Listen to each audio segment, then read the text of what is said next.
right now. Nah. Speaking of that, bro. Should Nick Bosa get the Colin Kaepernick treatment? Oh, yes. Man, should Nick Bosa get the Colin Kaepernick treatment? Absolutely. Nah. I can't believe that. Wait, what did he do? I'm not. He put the Trump hat on and snuck in somebody's interview. It was Brock Purdy interview. He came in and he was like, it had "Make America Great Again" on his hat and everything like that. He's a presidential candidate. That's fine, bro. But when Colin Kaepernick takes some political, they ban him from the league. That's bro. not even the worst thing. What's the name's done? You understand? Oh, Nick Bosa, yeah, no, he has a long rap sheet. When he outside that one game, walking in to watch Joey. Yeah, he has a long rap sheet. But I'm just saying, like, Not for wearing no hat, bro. Bro, that's a political statement, though. That was their excuse for Colin Kaepernick. It was a political statement. Let's blackball him. And I'm not even talking about the NFL as a whole. I'm talking about the people that are talking about, the shut up and dribble people, the keep politics out my sport, keep politics and sports shouldn't mix, everything like that. The people who say that be the people that support that.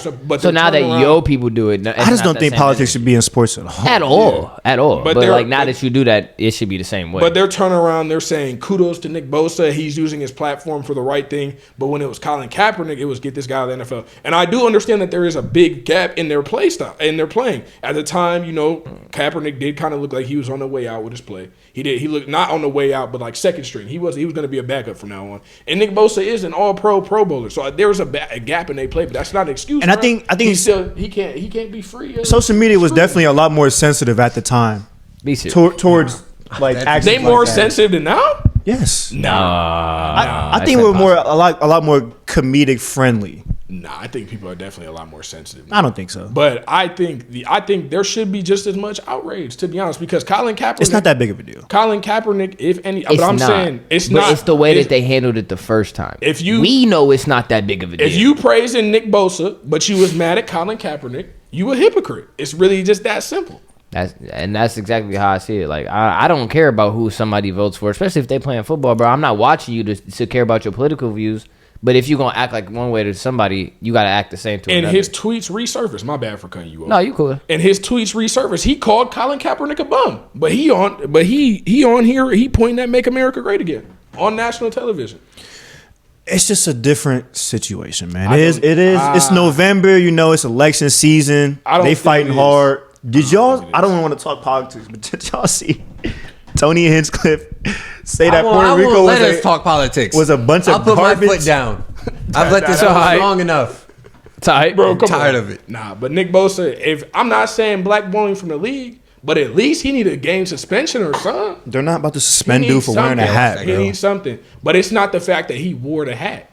He wore the hat. Then he got on the national television interview and he pointed to the hat.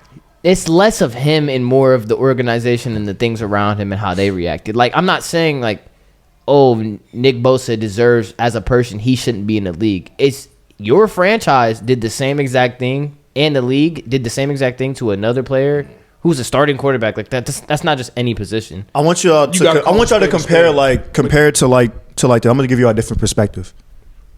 Like I supported Colin Kaepernick kneeling. I feel like that was a great political statement. It got people a lot of attention. Inevitably, he did. I won't say solved the solution, but brought more eyes to it. Mm-hmm. But that's the national anthem. You know how there's so many people that respect the national anthem and have pride for it, which is why he did it, because he knew it would gain so many eyes. This is a hat that says a political statement. It's not as But it's during election time. On top of that. But let's be real. Let's be real. But he's not. But Colin Kaepernick was going after rights for African American humans. Right. Would it have been the same? That's what I'm saying. So think about less of Nick Bosa's doing. Think about less of what he did and more of what the message was. That's what I'm saying. Like Nick Bosa has his ideologies and his beliefs in one way, and Colin Kaepernick has different ones, just doing the same thing. You know what I'm saying? Like it's two sides of the same coin. So you got to punish. The punishment might not have to be equal, but there has to be some type of punishment. And he can't do that. He definitely should not be able to promote. But I'm saying if there's no punishment, then it's right there on Front Street. What you really about? Like if he's on the Lions, nobody cares. But it just happens that he's I'm not saying on it's the not 49ers. pick and choose. They definitely pick and choose on what they want to punish and what they don't. They've done that for many of charges or many of just felonies or just players doing bad things outside of football or just saying wild things. They've done that before. And also, Colin Kaepernick was very respectful with how he went about it, because at first his protesting started as he would sit on the bench, but then he went and he talked to like a retired veteran. And he asked him, what's a proper way for me to protest? And that's what the guy told him. And also, I don't feel like kneeling during the anthem is even really like because what happens when somebody gets hurt? What do? Kneel. We kneel. So how is kneeling really that disrespectful? See, it's a song. It is disrespectful in a sense to where for the people that have died for our country. How you look at it. I think it's a point of how you look at it. It's all perspective. It's all perspective, yeah. But I do believe that was I won't say the right way he went about it, but like that was a great political statement that he could like inspire. He didn't say nothing crazy, but if you look at Nick Bosa, whether or not you want to take when he's endorsing a guy that is openly racist, he's been found liable of the same stuff Deshaun Watson was. All right, let me chill. We're not talking about no. I just want to hate on the Browns for a second. But I'm saying this is a guy was found guilty by a jury of sexual abuse. I ain't going sexual. He's had some bad run-ins with the media. You're co-signing a lot of things by putting that hat on national. There's a lot of people that do that though. A lot of celebrities. Okay, yeah, a ton of celebrities. No, that's what I'm saying. If you want to endorse him, do it. Just do it. Not on national. You're on 49ers. On the NFL's platform. Yeah, you on the NFL's platform doing it. That's fine. Like Zach Frazier follows Trump and all this stuff, bro. That's my favorite player on the team right now. I mean, I don't think that a political opinion describes who a person and what their personality is. Nick Bosa is different, though. We know what you did on that Twitter vid, buddy. Nah, but you're a suspect. It's just about it. At the end of the day, association, man. That's what people are always gonna talk about. I'm sorry. I'm gonna say this. I don't think Trump's image is as bad as it really was.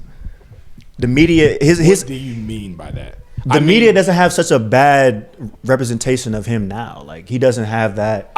He's a racist. He's a right-wing media. He's kind of cleared that. Right-wing media. But when it comes to, the guy is also a convicted felon. On top of that, the guy's a convicted felon. They want him to get I'm not gonna be getting on here saying like crazy words like fascist or anything like that. But when a guy talks about overthrowing the Constitution, abolishing like constitutional rights, everything like that, those are big things. Hey man, I look at the election as this, man. A cold bowl of oatmeal, or some spicy Taco Bell. Okay. You get what I'm saying though? Okay. I'm taking a Taco Bell. Look, give it a buck. Kamala Harris is basically going to bring the same thing that Joe Biden brought, because he's the vice president of Joe Biden. The vice president does not have as many liberties as the average person thinks. And I don't want to come in here and start talking about this, bro, because we're not gonna talk in the pod, bro. Please. We don't gotta talk about it. Let us know if y'all want to hear it. Keep it in that, not like a full debate, but just to kind of like see how the community, like how our community views this, like people of our age and stuff like that. Because I feel like that's something that's interesting. It doesn't necessarily have to be keep it. And don't think that your political opinion is gonna just let us know if you want to see keeping that just be more philosophical, man. Not all this broaden the horizon. Because obviously this isn't sports and this isn't what everybody came to see. But like if this is something that people are interested in, it's important conversations to have. Especially coming around voting time. Make sure y'all register. Hey, we just college kids yapping about the world that we live in. Go vote, man. Go vote. Go vote. That's the only right that we have. I'm voting blue. I ain't gonna speak a lot otherwise. I don't know who I'm voting for until I see that time. Nah, I know what I'm on. He's not. You're not voting. He's not voting. Corden registered to vote because his sister made him. I was actually appalled. But that's episode 39, right? Yeah, that's been episode 39 of Keeping the Ag. Shout out to all the guys. Shout out to all the viewers. Shout out to all the new subscribers. Hey, salute. Yeah, we haven't dropped any crazy videos, but I think we got like 20 new subscribers in the past week. So shout out to them boys. Shout out to all the new Instagram followers. Continue to like, comment, subscribe. Let us know what you like. Let us know what you don't like. And just, hey, man, keep spreading the word. Oregon fans, leave us alone. Let everybody know about Keeping That. If you watch it right now and you still on the video, make sure you go watch, or you go subscribe to the YouTube video, whatever, bro. We got to get some more subscribers on there. Please. We trying to monetize, man. We out.